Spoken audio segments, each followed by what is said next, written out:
ಉಪಮುಖ್ಯಮಂತ್ರಿ DK ಶಿವಕುಮಾರ್ ಅವರ ಕನಸಿನ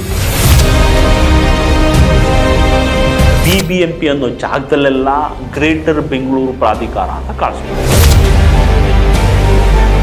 ಇದರಿಂದ ಯಾರಿಗೆ ಏನು ಲಾಭ, ಹೆಂಗೆಲ್ಲ ನಮ್ಮ ತೆರಿಗೆ ದುಡ್ಡು ಪೋಲಾಗುತ್ತೆ. ಸರ್ಕಾರ ನಿಜಕ್ಕೂ ಕೆಂಪೇಗೌಡರಿಗೆ ಮಾಡ್ತಿರೋ ಅವಮಾನ, ಅಪಮಾನ. ಬೆಂಗಳೂರಲ್ಲಿ 1.5 ಕೋಟಿ ಜನ ಇದ್ದಾರೆ, ಅವರಿಗೆ ಸರಿಯಾದ ನೀರು ಕೊಡ್ತಾ ಇದ್ದೀರಾ? ಮಳೆ ಬಂದರೆ ನೀರು ಸರಾಗಿ ಹೋಗೋದಕ್ಕೆ ಏನಾದರೂ ವ್ಯವಸ್ಥೆ ಮಾಡಿದ್ರೆ ಯಾವ ಪುರುಷಾರ್ಥಕ್ಕಾಗಿ ಗ್ರೇಟರ್ ಬೆಂಗಳೂರು ಮಾಡೋಕೆ ಹೊರಟಿದ್ದೀರಿ? ಇದರಿಂದ ರಿಯಲ್ ಎಸ್ಟೇಟ್ ಏನು ತಂದೆ ಇದೆಯಲ್ಲ ಇನ್ನೂ ಜೋರಾಗಿ ನಡೆಯುತ್ತೆ.